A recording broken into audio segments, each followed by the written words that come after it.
Hello, this is What I've Been Thinking with Marcus Cage. I decided to try to do a quick video. I've talked about that I needed to do a video about this for a while, some of my thoughts and some of the things that have gone on. I know some of you have noticed some different changes on my social media, and some of my content has been a little bit different. And more specifically to this channel, I haven't been commenting or posting as many videos. And the reason why is because in my researching and studying into secret organizations and money ties and some of the things, political donors and all of this stuff, as I've started to read it,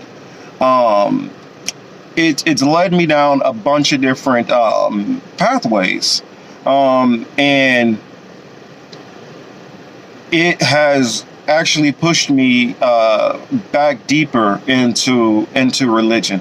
I've always been a religious person, but I've always kind of separated my politics and history from the things that I feel like are that are in the religious realm.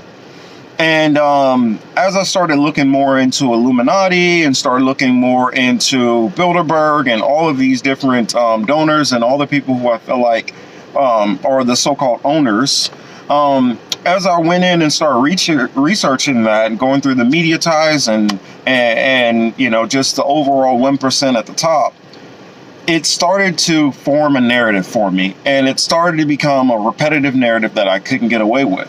And so I wanted to figure out, what do these people actually believe? And as I start going into beliefs or secret beliefs, you know, which they actually believe, which they portray to everybody else is differently. You know, some people portray just this, oh, well, we're just simple old Christian, or we're just do-gooders. And when you start finding out that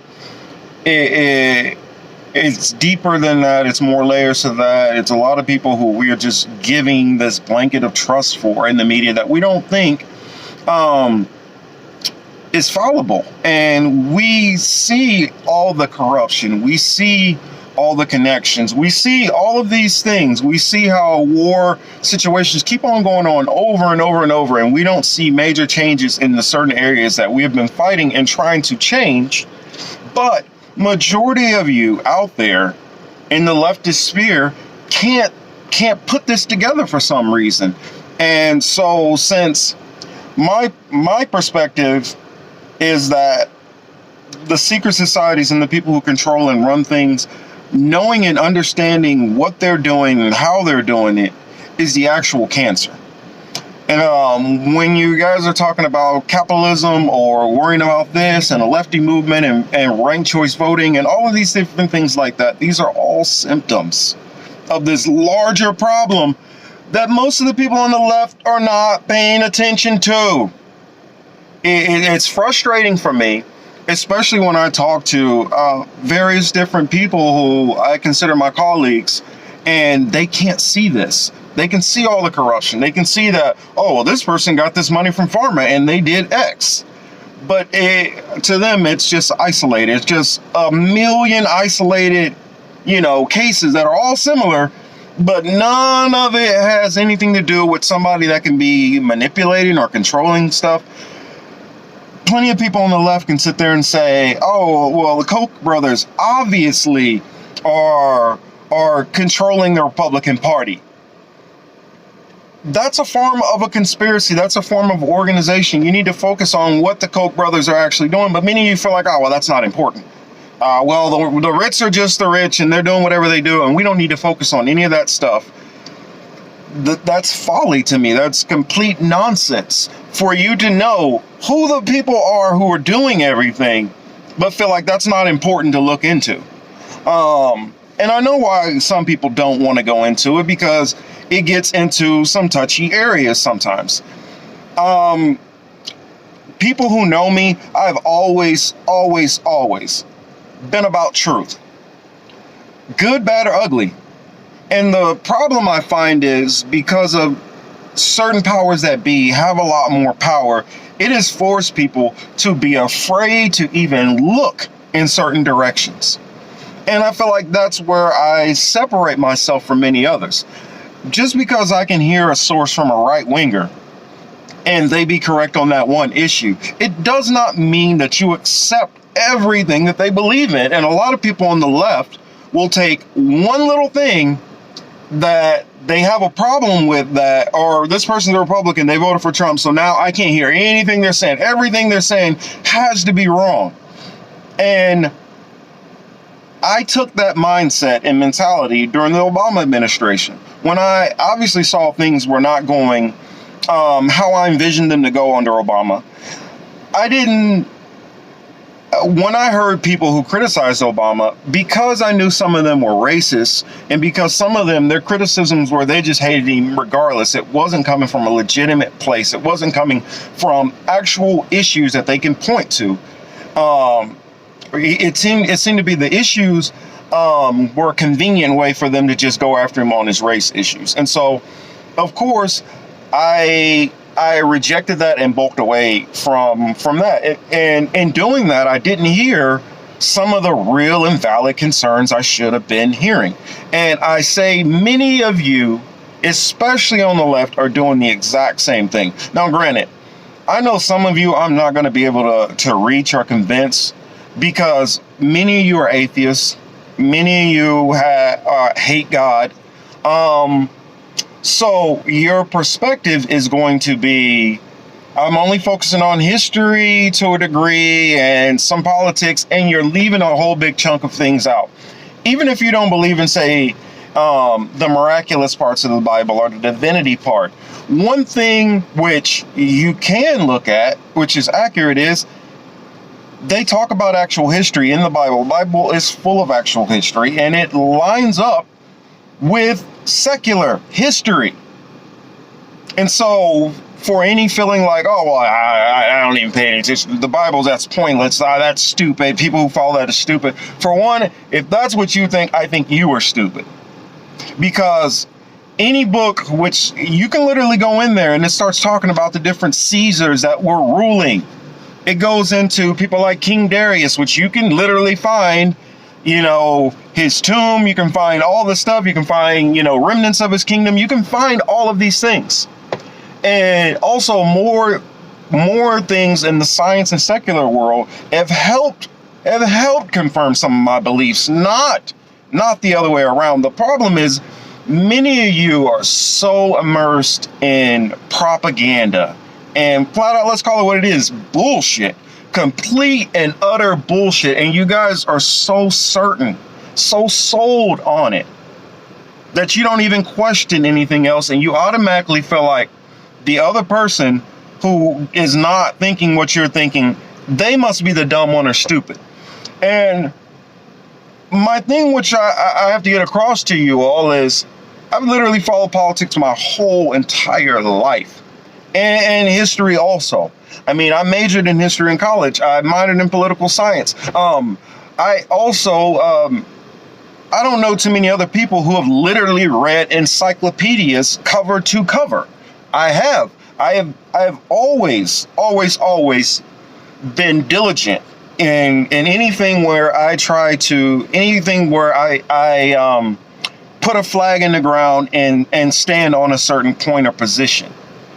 Now, if I was in agreement with majority of you on many issues, and all of a sudden I've changed, it shouldn't be that I'm the one that's wrong. It should be, why did he change from thinking he's had for 20 to 25, 30 years? Why did he change? Is it something that he could possibly be seeing that I'm not seeing? But that doesn't go into many people's thought process. It's that I have to be the one who's wrong, or I have to be the delusional one. That maybe I was secretly having some kind of weird thoughts or whatever the whole time, and I just don't know what the hell I'm talking about. It's the same thing when I get in it with religious people. When I start telling them some of my different religious beliefs and how they've changed, they try to coax me back to, well, no, you're wrong because of this and this and that. I'm like, do you understand? For my whole life, I have thought what you think. Exactly. But you don't ask yourself, why did I change from that belief? Why do I not still contend that that is correct? we're coming into a time where things are going to be revealed, things which people have mocked, people have considered, nah, that can't be, this isn't what it is. It's time for us to take those blinders off and realize the truth is ugly. It is very ugly. It's not convenient. And many people that we are just giving a blanket pass to because of what we've been spoon-fed. I mean, literally think about it like this. The Rockefellers owned 90% of the oil in this country.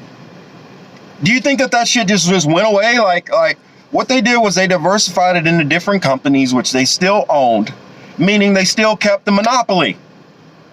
If you had a monopoly at the beginning of this era in this country and your money has not went away, you didn't lose that power.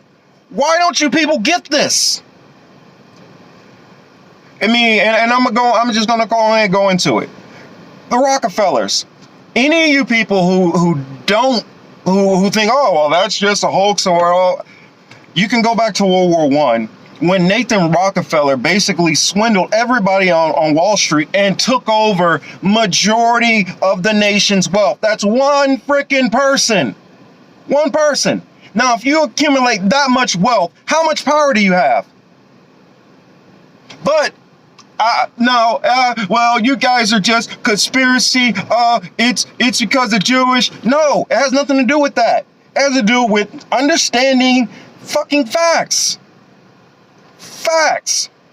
If a person uses false information, which he did, saying the war was basically lost by Germany, to get stock traders to sell so he could buy, that's a factual thing that happened. That has nothing to do with trying to pick on a certain group of people or none of that crap. It has nothing to do with it. And his brother was loaning, not only loaning, but had many debts which he was collecting from the Roman Catholic Church. The other one, which was in Vienna, that's interesting. All the Swiss bank accounts are in Vienna. But to all you people, this is the, I don't know. That's not what it is. There's money ties. Just follow the money. Why are you so scared to worry about what these people think? I don't give a damn. And this is not an attack on every Jewish person or none of that. I do hate all Zionists. I will let you know. I have no respect for any Zionists at all. Because how I understand in the Bible, if you're the actual people and God is with you, he's going to give you that land. It's not for you to go raise up armies and do all this other crap to go ahead and take the land. So I'm not a part of, I don't support any Zionists at all. Anybody who's feeling like we need to make sure we have a Israel home for, no, I don't support any of that. So those people who feel like, oh, well, he's attacking me on this or that, I don't really care. I'm against taking from other people something that is not yours. If people are living in the land, you don't go in and force them off the land. If the Most High decided that's what he wanted done, he will do that. But the way I saw the Zionists take over Israel has been through money and force and brutality, and not through godly means. I guess I've kind of tiptoed a little bit into faith issues, but and I'm gonna go deeper on my part 2 video to this. But in this video, I wanted to just kind of get some things off my chest, explain some things, my perspective. Why you don't see me pushing activism nearly as much. You all can do what you want to do, but everything that all my content or all of my perspectives, though are in historical lenses and do collectively at politics, but it is going to always have a religious tint on the back of it. And that's just, fact of the matter. So those who don't like that, I'm sorry, I don't know what to do for you. Those who are atheists who who are going to find that conflicting to follow my channel from now on, that's perfectly fine, I understand.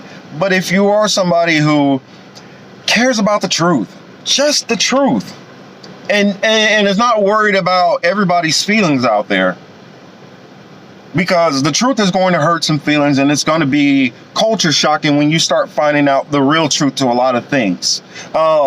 In which, you know, on my other channel, I'm going to be doing a video on Edward Bernays and Sigmund Freud, so you can find out a good reason why many of you guys, why I consider many of you all confused and easily bamboozled, because Sigmund Freud and Edward Bernays have figured out a game, and all the wealthy start using that same game, and many of you all, me included to a degree, is still suffering under this system. And so if you're gonna just be the type of person where you're just gonna make up your mind on what something is before you've actually heard the whole matter, then none of my content is for you.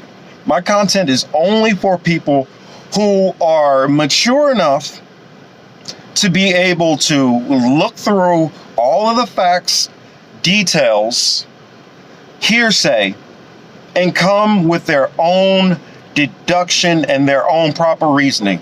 If you're the type of person where you just discard things completely, then I have nothing for you, because I'm not here to push a certain narrative. Just like if any of you see, you know, you never hear me talking about super chats. You never hear me talking about, well, I don't think I can get super chats, but you never hear me trying to push my Cash App or my Patreon, which I have both. I've had a Patreon for at least a year now. I don't push it. I don't push any of those things because it's not my concern. My concern is to get across this information to as many people as I can, people who are not afraid of the truth and will accept this information and could possibly do something with it. I don't know. But just so people know, you know, I guess that's about it on that. I am going to be doing a part 2 of this on Saturday on my other channel, The Political Matrix, where I'm going to be diving deeper into religion. I am a deep believer. I'm a deep believer in the Most High and His will and His way. And so hopefully that is not offensive to some of you out there. And hopefully you all have a great weekend. I know it'll be Sabbath tomorrow, but the reason why we'll be filming tomorrow is because I will be talking Bible only, and I will be going into prophecy for any of those anybody who have questions about that. And also, any question that you guys have for the show tomorrow on the Political Matrix, anything at all, ask me every single question that you have. It'll be no holds barred. I will answer everything to the best of my ability. Also, keep in mind, anything which I am referring to out of the Bible, that is not how I decide things to be. That is how my Heavenly Father has decided, the Most High has decided things are going to be. So, if you have a problem with it, you take that up with the man upstairs. Do not come at me for being upset. Don't come at me for it. And also, being a God-fearing man, how I understand it is, if I am not following and walking in His ways, He will destroy me. I don't want to be destroyed. So, I'm not going to pick and choose which parts of the Bible I'm going to, I guess, ignore or change to suit man's feelings. I fear the Father up above far more than anything else. So that is always going to be, that's always going to be my canon. My canon. That's going to be my measuring stick, and that's what is going to be my guidance. So, if you have a problem with the Most High, take it up with Him. Don't shoot the messenger. With that said, this has been, what I've been thinking with Marcus Cage. I will be doing more content now that I've kind of gotten some of these things off my chest. I felt that I had to have this talk with the audience first. Hopefully you all have a great weekend.